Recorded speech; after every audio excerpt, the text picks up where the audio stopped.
જિલ્લાના નીચે આપેલ તાલુકા તથા ગામોના રસ્તા બંધ. વરસાદના કારણે થરાદથી વાવ રસ્તો બંધ.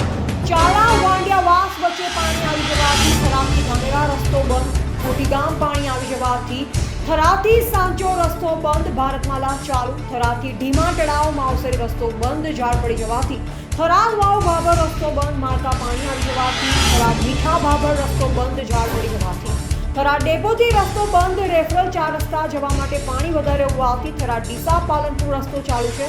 મોટા ભાગનું સંચાલન બંધ રહેશે. રિપોર્ટર વીરમાભાઈ સુથાર, પાદર, બનાસકાંઠા.